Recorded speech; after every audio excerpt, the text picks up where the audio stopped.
placer estar con vosotras y con vosotros, aunque estoy lejos y no puedo estar en persona. Quiero agradecer que me hayan invitado a dar esta charla de un tema tan importante en unas jornadas que creo que son imprescindibles y que he estado siguiendo. Y la verdad es que, bueno, ¿qué os voy a decir, no? Es un tema realmente complejo. Voy a compartir mi pantalla porque he preparado una presentación. A ver si lo veis bien. Sí, lo veis bien, ¿verdad? Vale. Bueno, cuando me invitaron a esta charla, yo ya sabía que la temática era la explotación sexual, pero la idea era pues tratar de dar una panorámica y a través de la temática de las mujeres y los desastres. Estuve mucho tiempo pensando en el nombre del tema porque en un principio me comentaron que lo centrara en la vulnerabilidad, pero parte de mi trabajo se centra, por un lado, en detectar qué factores nos hacen más vulnerables a las mujeres y a ciertos colectivos, también a la infancia o a los jóvenes o a los mayores o a las personas migrantes en esta situación de emergencias, pero otra parte de mi trabajo es encontrar soluciones para poder aplicar de cara al futuro y que seamos comunidades más resilientes. Entonces decidí integrarlas las dos. Bueno, entonces pues voy a explicaros un poco por qué investigo este tema. Luego quiero muy rápidamente algunos conceptos básicos que parece que no están muy claros en relación con los desastres y después ya me centraré en qué factores nos hacen más vulnerables a las mujeres y luego de qué hablamos cuando hablamos de mujeres resilientes en desastres. Y por último, yo encantada de abrir unos minutos para que me hagáis preguntas. Bueno, entonces, ¿por qué investigo mujeres y desastres? Pues algunas personas ya lo sabrán porque me habrán escuchado decirlo en numerosos medios que me han entrevistado y en todas las charlas lo explico. A mí me surge la necesidad y digamos, el interés investigativo y la curiosidad científica cuando vivo en Japón en el 2011, el triple desastre, que me lleva a conectar con lo que yo había vivido de pequeña en la riada del 96, que afectó mi pueblo, Tabernes de la Valldigna, yo soy de allí, y recuerdo perfectamente que nos quedamos evacuados en una caseta y en mi escuela el muro se rompió, la escuela está al lado del río, el pueblo quedó totalmente anegado, no hubo víctimas mortales, pero se perdieron muchos comercios. Yo me sorprendió mucho los roles familiares y de género que se establecieron. Esto no lo he contado en ningún sitio, esto lo cuento aquí. O sea, realmente a mí lo que me fascinó fue ver cómo mi abuela y mi madre asumían unos roles y cómo mi padre, era el único hombre en ese momento que estaba con nosotras, asumía otros roles, ¿no? Aquello se quedó grabado en mi memoria y luego, pues cuando viví el triple desastre en Japón, por casualidades de la vida, y vi cómo la sociedad japonesa respondía a la emergencia, pues decidí embarcarme en una investigación para entender el desastre desde el enfoque más humano, ¿no? Aquello que hace que nosotros, como seres humanos, estemos expuestos a estos desastres, cómo reaccionamos a ellos y cómo también nos impactan según nuestras propias condicionantes.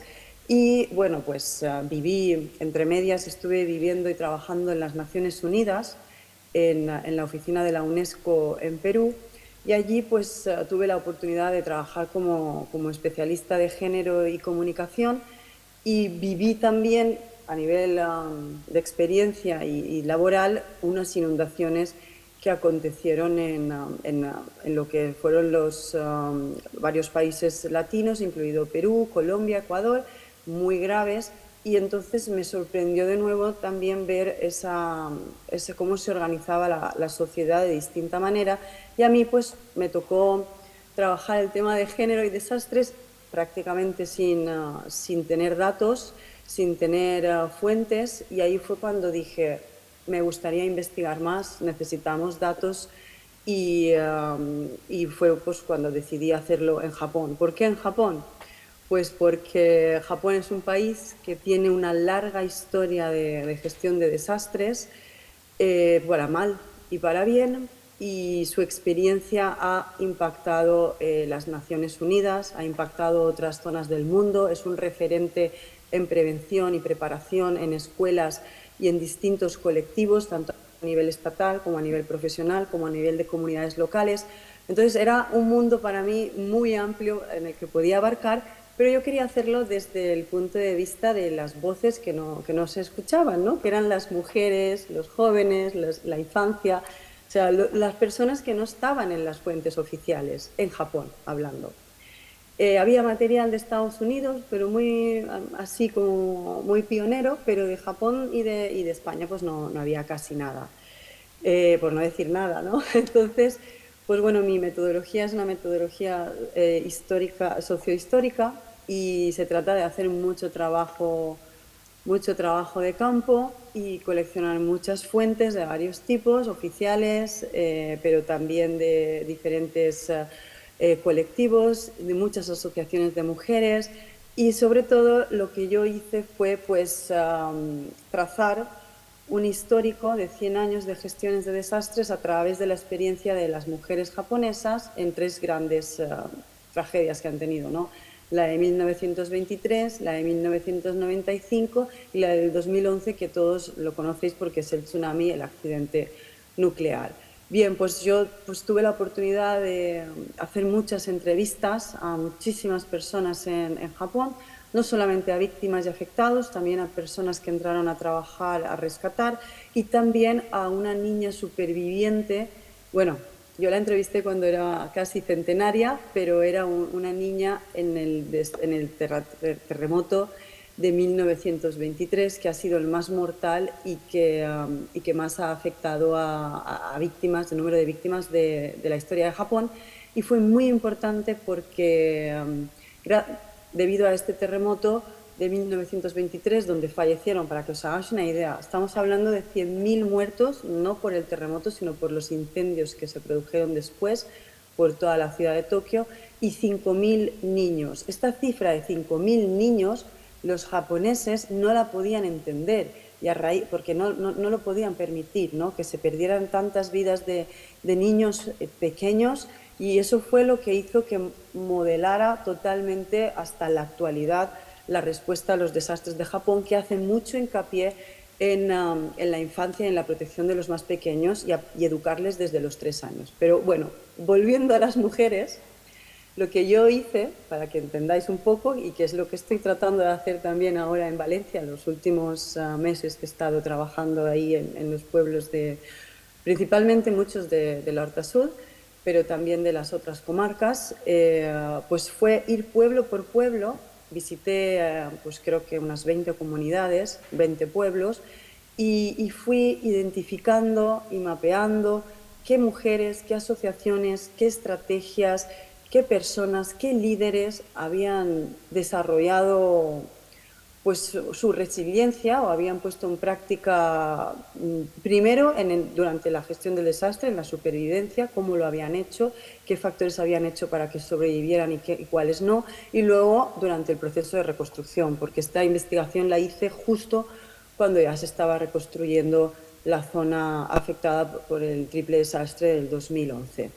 Y eso me permitió no solamente ver a las mujeres cómo habían actuado, sino también a los jóvenes, y que en ese momento eran niños, que habían ido creciendo, a los mayores, la sabiduría que tienen los mayores, que muchas veces se pierde, ¿no? Las generaciones posteriores no lo toman tan en cuenta, y entonces pues eso me permitió tener una perspectiva más amplia de lo que son una buena o mala gestión del desastre. Y bueno, ahora paso a los conceptos básicos.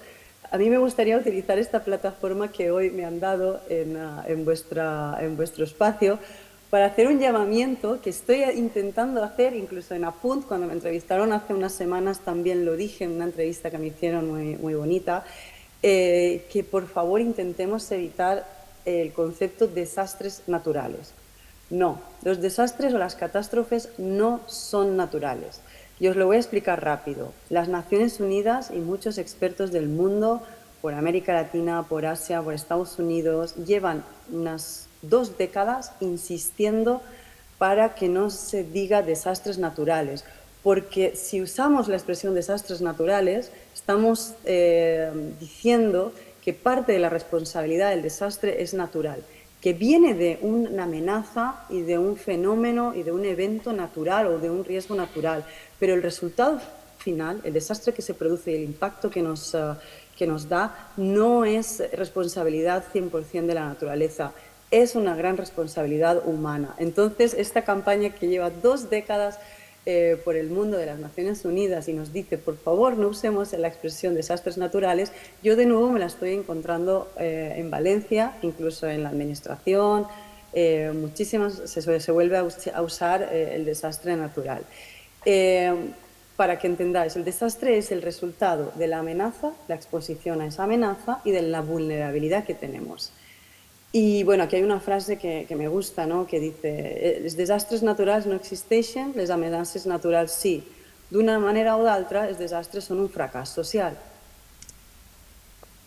Y para continuar, pues ahora os explico, para entrar en materia de las mujeres, los desastres no son un ente abstracto, los desastres tienen fases y esta es una metodología que he desarrollado por la investigación en Japón. Yo considero que el desastre tiene 6 fases. Una es la prevención y mitigación, cuando todavía no ha ocurrido el desastre, cuando todavía nos podemos preparar, y es lo que deberíamos estar haciendo ahora mismo, y que tendríamos que haber tenido mejor hecho antes del 2024, más que nada porque Valencia, nosotros tenemos una gran historia de riadas, ¿no?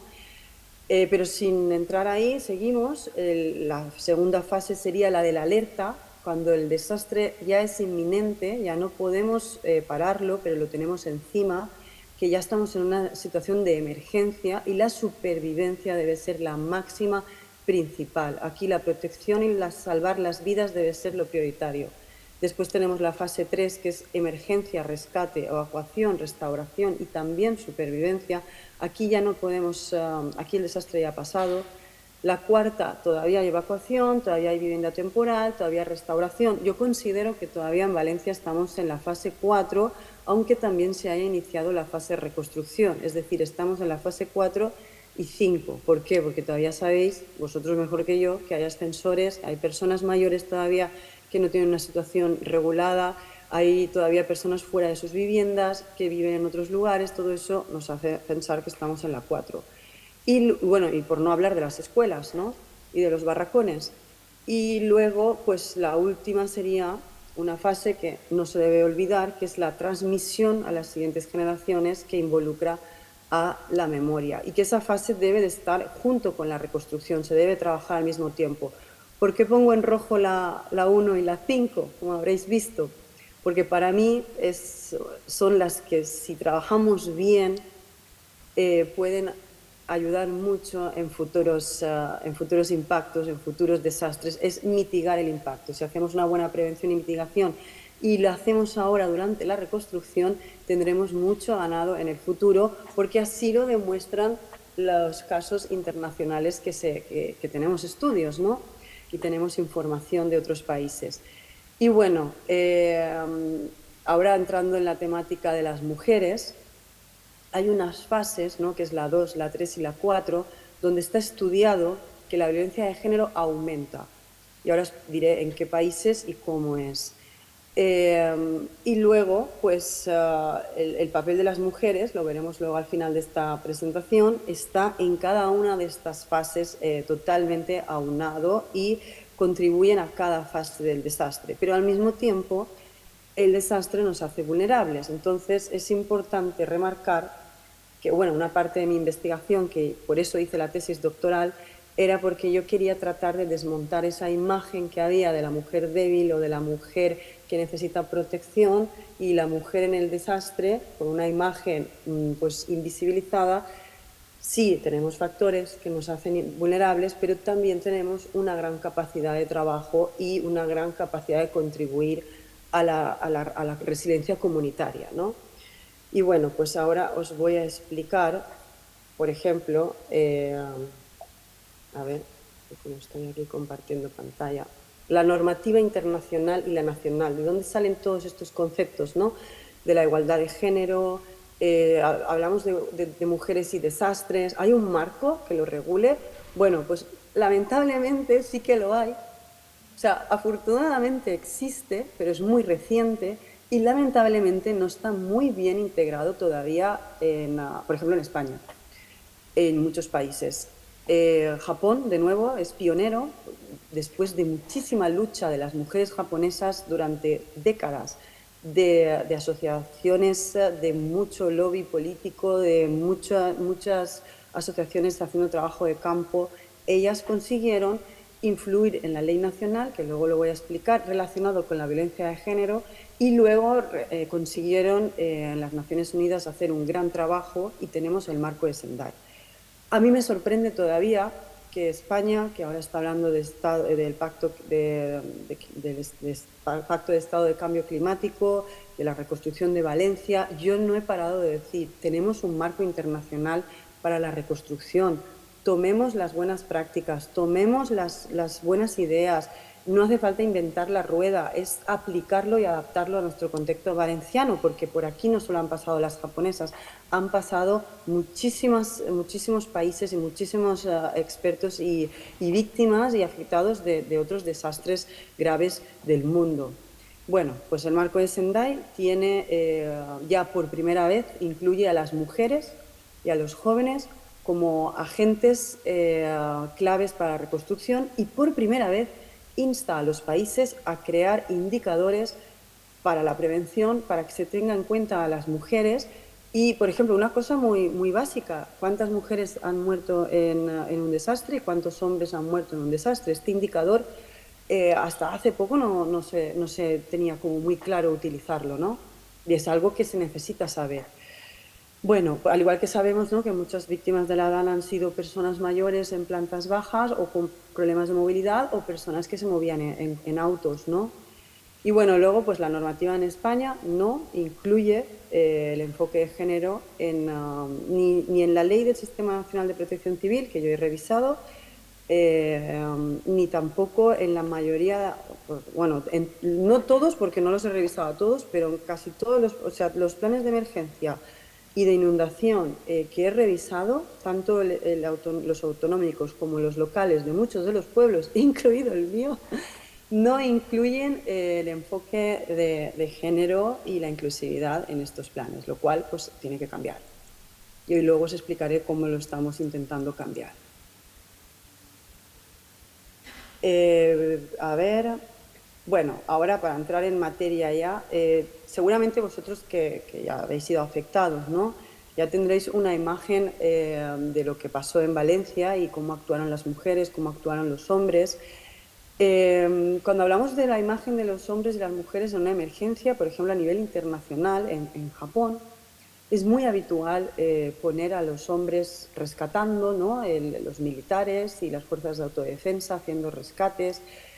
A las mujeres se las pone en un segundo plano dando comida, ofreciendo comida. También ocurre en Perú, que es la foto de la derecha, las ollas comunes, que es como, digamos, la práctica que tienen allí en América Latina, no solamente en Perú, en muchos países, para a las personas evacuadas o en situación de emergencia. Son las mujeres las que se autoorganizan para dar de comer. Y eso al final está salvando vidas, ¿no? Pero queda siempre relegado como a un papel secundario. Y luego, pues bueno, me llamó la atención esta foto del huracán Otis en 2023, donde los medios internacionales pues rápidamente lo mostraron como una hazaña de una agente de policía mexicana que estaba auxiliando con su leche materna a un bebé que estaba en situación grave, pues porque la madre no sabemos, ¿no? Tal vez estaba herida o no la encontraban, y esta mujer con su leche materna pues ayudó a este bebé. Algo que, aunque los medios lo amplifiquen, viene ocurriendo desde tiempos inmemoriales. Es decir, esto las mujeres lo han hecho toda la vida, incluso cuando no era emergencia, ¿no? Lo sabemos. Y entonces, pues bueno, hay también que dar el papel que merece, ¿no?, el papel de las mujeres. Y bueno, pues los factores que aumentan la vulnerabilidad de las mujeres en los desastres, pues A lo mejor ahora os parecen obvios, pero esto hasta hace poco no se contemplaba, ¿no? Entonces, el tipo de vivienda, incluso si tiene o no tiene vivienda, la edad, el embarazo o si está a cargo de un bebé o de niños pequeños, cuidar a otros, madre soltera, enfermedad o dependencia, condición de inmigrante regular o irregular, no es lo mismo, la violencia de género, si hay violencia antes o después de la emergencia, la situación laboral regular o irregular, y la prostitución, si existe prostitución antes o después, que es el tema de las jornadas, pero que yo le voy a hablar a partir de este contexto. Y luego la cultura o creencias. Por ejemplo, la edad, cuanto más mayor es más difícil poder correr para ponerse a resguardo en una alerta temprana. Las mujeres embarazadas también corren peligro y deben de evacuar antes que unas personas que en situación menos vulnerable, y sobre todo si vas con bebé o con niños pequeños. Cuidar a otros también te pone en peligro. Hay estudios que muestran que hay mujeres que tardan en ponerse a salvo porque intentan ayudar a otros primero e incluso fallecen intentando ayudar a otros, con lo cual eso también nos pone en situación de vulnerabilidad y esto afecta principalmente a las mujeres. Yo no os he puesto datos y números y nombres de estudio para no complicarlo y hacerlo lo más fácil posible, ¿no? Pero todo esto hay datos que lo respaldan. Y bueno, las madres solteras sufren mucho después de los desastres porque pues se quedan en una situación de vulnerabilidad más grande. Algunas de ellas trabajan a lo mejor en empleos irregulares o pierden su empleo y entonces queda la familia, los niños quedan en una situación de vulnerabilidad extrema. Y bueno, pues el caso de ser inmigrante también, uno por el lenguaje, que puedes entender o no, tener o no la información, y otro pues cuando te quedas sin empleo o tenías un empleo irregular como persona migrante, todo eso hace que tampoco tengas acceso a las ayudas que se den por la emergencia y te quedas en una situación todavía de mayor vulnerabilidad. Y bueno, ahora voy a hablar, por ejemplo, las culturas o creencias, antes de que se me olvide, el tema de las creencias es muy importante. No sé si lo habréis visto ahora en Afganistán, que había cierta polémica porque los hombres no asistían a las mujeres que estaban bajo los escombros y las mujeres tampoco querían ser asistidas por hombres por una cuestión de creencia, y entonces ahí también lo importante que es que entren mujeres también a realizar estas labores para ayudar a otras mujeres, ¿no? Y también para evitar la violencia, y ahora os voy a explicar por qué. Bueno, esto es un caso que documenté en mi tesis, que ha sido pionero en Japón y que luego ha impactado la normativa internacional, que fue lo que ocurrió en Kobe en 1995. La gente más mayor se acordará que hubo un terremoto terrible que dejó 6.000 fallecidos. La gente más joven no, pero bueno, hubo muchísimos evacuados en 1.000 y pico refugios, y lo que ocurrió fue que las calles, como habéis visto después de la Dana, estaban destrozadas, no había luz, no había sitios seguros y las mujeres jóvenes empezaron a ser atacadas no solamente en las calles a oscuras, también en los refugios, y aunque algunas se atrevieron a denunciarlo, la policía japonesa y las autoridades japonesas lo consideraron bulos y rumores falsos y dijeron que eso no estaba pasando y desestimaron los hechos. Los medios de comunicación tampoco dieron voz a las japonesas afectadas y nadie lo dio por válido, y las japonesas estaban indignadas, ¿no? Y entonces una mujer que era ya una líder local, que tenía un refugio de mujeres maltratadas, que ya era conocida en la comunidad, que se llama Reiko Masai, ella dijo: esto no puede estar pasando. Entonces se autoorganizaron y empezaron a investigar y a recabar esos datos para poder presentarlos de forma eficiente y de forma que las autoridades las escucharan. Y entonces ellas mismas se hicieron la investigación y recabaron toda la información de las víctimas, y bueno, después de 10 años de intenso trabajo, por primera vez Japón incluyó, a raíz de este importante trabajo, el enfoque de género en los desastres, en sus políticas públicas. Y esto ha sido muy importante en toda la gestión de desastres de Japón, y a mí me ha ofrecido un montón de material muy interesante que podemos utilizar para nosotras, nuestra sociedad también. Y establecieron, lo importante de esto es que establecieron una red de cooperación por todo el país, y ellas mismas, después de haber sido afectadas en el 95, en el 2011 se movilizaron rápidamente, entraron en la zona afectada y ayudaron a las mujeres para alertar, y enviaron mensajes de alerta a las autoridades, y ya tenían un sistema establecido para evitarlo. ¿Se evitó? Bueno, no del todo. Por eso os digo que se pueden poner estrategias para evitar la violencia de género en emergencias, pero no siempre es fácil evitarla. En 2011 se evitó.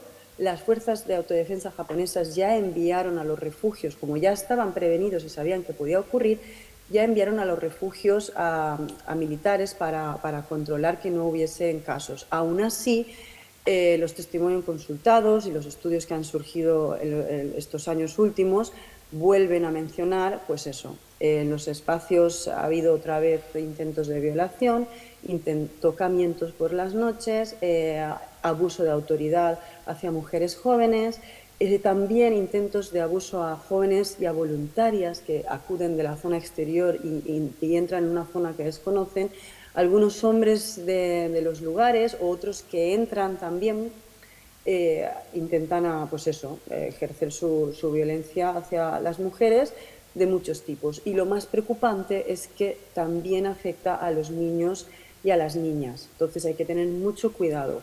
En 2000 no solamente ha pasado en Japón, en 2010 ha pasado también en el terremoto de Haití, no sé si lo recordáis, que fue también una tragedia humanitaria. Hay un informe de Amnistía Internacional, porque la entrada para investigar y la entrada para la ayuda fue extremadamente complicada, y contamos con pocos informes, pero Amnistía Internacional sí que tiene buenos datos. De nuevo, violencia hacia las mujeres y hacia la infancia se reporta.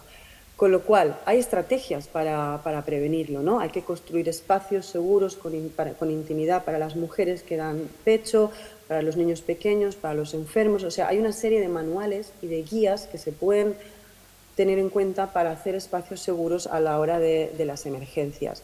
Muy importante tener a mujeres coordinando la emergencia, y también preparar enseres de primera necesidad con enfoque de género y vigilar los abusos. Y luego os podría dar más estrategias, pero no tengo mucho tiempo. Voy a continuar y hablar un poco de la prostitución, ¿no? ¿Qué pasó en la prostitución? También se esconde, ¿no? La violencia se esconde, la prostitución también. El caso de Japón, del triple desastre, que lo han comentado las compañeras de la mesa anterior. ¿Qué pasa después del desastre con la prostitución? Pues pasa que se sigue ejerciendo y se sigue captando. Lo que ocurrió en Japón fue que las diferentes redes, diferentes mafias y diferentes locales de alterne de Tokio se aprovecharon de esta situación de vulnerabilidad de muchas mujeres que habían perdido sus empleos, que tenían que dar de comer a sus hijos, que incluso habían perdido a sus familiares, ¿no? Y tenían una necesidad muy grande. Lo que hicieron fue, para captarlas, ofrecer empleos por las redes sociales. Ofrecían empleos que parecían empleos en restaurantes o en pubs, o empleos en locales de ocio, y ellas, pues pensando que tenían un clavo al que aferrarse, llegaban a Tokio, y cuando llegaban a Tokio se daban cuenta de que esos locales en realidad eran clubs de alterne, o era directamente enlazados con locales de prostitución. Y claro, una vez allí, una vez que has hecho el viaje y que necesitas el dinero, pues es muy difícil salir, ¿no? Entonces, pues bueno, cuidado, porque que esto pasó en Japón. Y luego también muchas víctimas también viajaron al norte de Japón. Al norte de Japón hay una isla donde se concentra algunas de las productoras de pornografía más importantes del país, y algunas mujeres decidieron, bueno, lo que estabais comentando de OnlyFans, pero esto ya pues con un aparato mayor, ¿no? Estructurado, con empresas potentes detrás, que es un mercado negro, y bueno, pues ellas ven que es un camino es la necesidad que les lleva hasta ahí y entonces van, entrar en este tipo de negocio de prostitución, pero lo ocultan, tienen vergüenza y cuando vuelven a sus pueblos, ellas vuelven con dinero, ellas dan de comer a los hijos, a los padres que han perdido todo y ellas llegan como que están como personas que se están ganando la vida, pero realmente están metidas en el mundo de la prostitución, pero sienten vergüenza. Todo esto son estudios que se han hecho de forma muy, muy complicada. Después de muchos años, hay varios estudios de japonesas que lo han investigado, pero faltan datos, falta acceso a estos testimonios, hay mucho miedo por hablar y entonces resulta muy difícil tener mayores datos y es lo que pasa ahora y lo que pasará con Valencia y La Dana. Yo también, lo primero que me pregunté cuando estaba en Japón y vi lo que pasaba, ¿y qué pasará con las prostitutas de la pista de Silla, ¿no? Bueno, he intentado averiguar un poco, ¿no? Y hacer algunas entrevistas con algunos testimonios, algunos profesionales, y bueno, pues no son concluyentes, pero sí que se menciona que después, pocos días después de la Dana, pues ya las mujeres, algunas las trasladaron, las mafias, otras se quedaron y las obligaron a seguir realizando los servicios, la prostitución, en unas condiciones pésimas, con mucho miedo. Hablan de trasteros, hablan de espacios en polígonos que se están de nuevo formando, pero todo siempre en una línea bajo pues ilegalidad y con falta de información, pero eso está pasando en nuestros pueblos. Bueno, algunas observaciones de la Dana de Valencia relacionadas con el género. Fue rápida la Administración Pública Española para responder con medidas. El 11 de noviembre lanzaron por primera vez una batería de medidas para hacer forma a la violencia de género. Está muy bien, pero atiende principalmente a las personas que ya estaban en la base, pues el Biogen y en la base de datos como mujeres con riesgo de sufrir violencia de género. Pero no hay que olvidar que la violencia de género en los desastres aumenta. Yo he tratado de investigar este tema, me he dado contra la pared. Todo el mundo me dice, algunas mujeres me dicen sí que ha aumentado, pero no tengo datos, tenemos que esperar. Los hombres, algunos y cuerpos de seguridad que he entrevistado me dicen no tenemos constancia, pero puede ser que haya pasado. Entonces, esos son los datos que les traigo hoy, ¿no? Todo muy, muy así.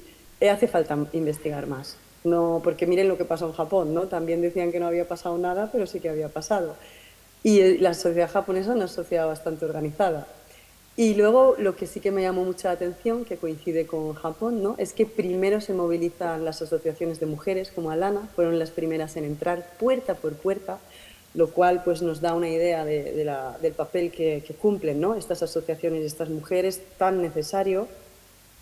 Y luego pues los medios de comunicación les costó mucho tratar este tema en los medios, para mí creo que demasiado, y sobre todo lo hicieron en el contexto del 25 de noviembre, ¿no? Que es el Día Internacional de la Violencia Sexual, contra la violencia sexual. Y el día 6 de noviembre pues yo di una entrevista en Pícara, un medio feminista, para alertar de que había que tener cuidado con la violencia de género, sin alarmar, diciendo aquí estos son los datos y hay que tener esto en cuenta.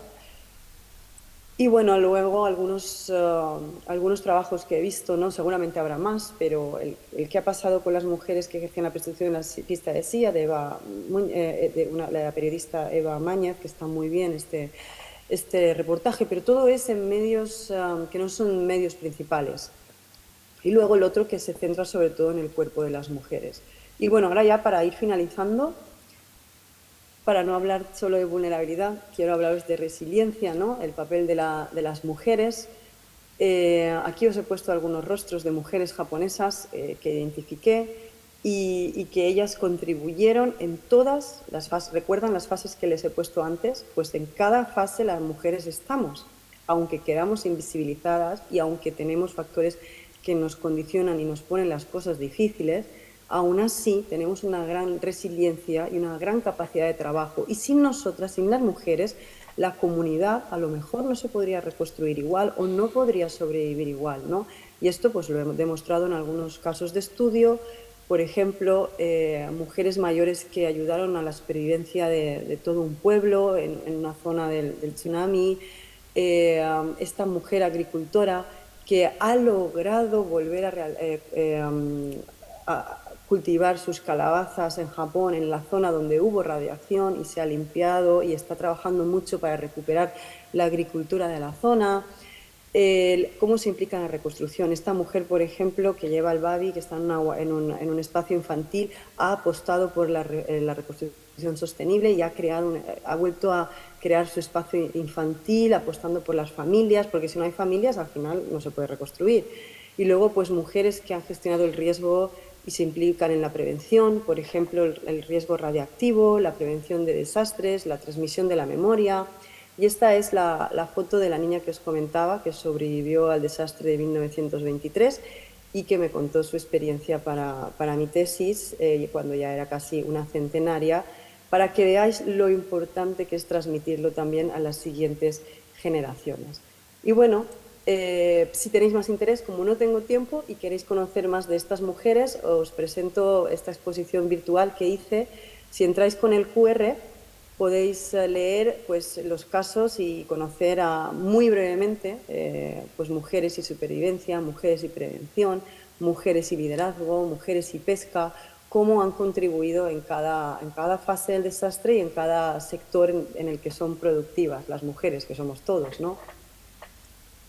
Y algunos ejemplos de cosas que he aprendido de Japón, ¿no?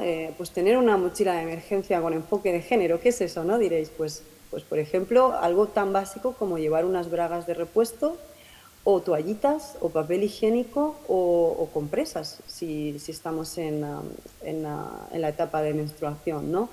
Esto que parece tan básico, pues no se conoce, ¿no? Y lo de la ropa interior me lo han reconocido algunas mujeres que han trabajado en la Dana, me lo reconocían, lo que hubiesen dado por haber tenido unas braguitas de repuesto en los días después de la Dana, cuando lo habían perdido todo y ellas tenían que estar trabajando en un ayuntamiento o trabajando en su puesto de trabajo sin poder cambiarse, ¿no? Y además es muy importante, sobre todo en las mujeres, porque los estudios demuestran que en emergencias las mujeres padecemos más infecciones después por un tema de salubridad, ¿no? Más que los hombres. Y sobre todo las mujeres más mayores y las más jovencitas, ¿no? Hay ahí como un pico. Y bueno, pues para finalizar, pues yo quería contaros una anécdota. Me han entrevistado de muchos medios, de muchos países. He tenido el honor, ¿no?, de dar varias conferencias y, y solamente ha habido 2 lugares donde me han llamado y me han entrevistado para hablar de mi tema, que es el de las mujeres y los desastres. Me han llamado para que hablase de prevención, para que hablase de la alerta, para que hablase de muchas cosas, ¿no?, del desastre. Pero mi tema, que es el de las mujeres, solamente 2 lugares. Uno, y lo agradezco mucho a la Mancomunitat Horta Sud por haber contado conmigo, y me hizo mucha ilusión que me pidieran que hablase de mi tema. Y el otro en un máster de emergencias de una universidad de Madrid. Pero el resto de lugares y de entrevistas que he dado, que mira, me entrevistaron también en Jesús Calleja, en varios periódicos, y bueno, miento, también en Televisión Española, las primeras semanas, para hablar de la reconstrucción con enfoque de género, también me lo preguntaron. Han sido los únicos lugares donde me han preguntado sobre este tema. Y bueno, luego a nivel de conferencias, pues esta y la del máster, y luego en Inglaterra. Os lo cuento para que veáis, ¿no?, que todavía hablar de mujeres y desastres parece que sea algo en un segundo plano, y yo creo que no debería de ser así, porque hablando de mujeres también hablamos de muchos colectivos, ¿no? Y bueno, yo, como no tengo más tiempo, ya tengo que ir finalizando. Si tenéis más interés y queréis cosas más específicas, ¿no? Pues si ponéis en internet Carmen, mi nombre, y ponéis VilaWeb o Carmen Grau y climática, os saldrán varios artículos donde hablo del enfoque de género en la prevención, el enfoque de género en la reconstrucción de los desastres, que a lo mejor os pueden servir. Y son divulgativos, son fáciles de leer. Y bueno, por último, comentaros que estoy trabajando con un pequeño proyecto de la Universidad Politécnica en 3 pueblos, en Massanassa, en Catarraya y en Aldaya, para hacer el plan de implantación de inundaciones, ¿no? ¿Qué significa esto? Hemos hecho un diagnóstico con todos los colectivos posibles, hemos revisado el que tenían anteriormente a la DANA y vamos a hacer propuestas de formación e información para que toda la ciudadanía, tanto el ayuntamiento como la policía local, como las escuelas, los institutos, las diferentes asociaciones, tengan la información y sepan cómo actuar en caso de una nueva emergencia. Esto ha sido noticia en Japón, quería comentároslo porque para mí ha sido una alegría, ¿no? Y bueno, pues es parte de mi trabajo, es precisamente que los planes de emergencia sean inclusivos y que tengan en cuenta el enfoque de género. Con eso me daría más que satisfecha. ¿Cómo lo voy a hacer? Bueno, pues por ejemplo, si hay personas vulnerables tienen que evacuar antes que las que no, y es un trabajo pues que estamos desarrollando y que estaré encantada de explicar si consideráis.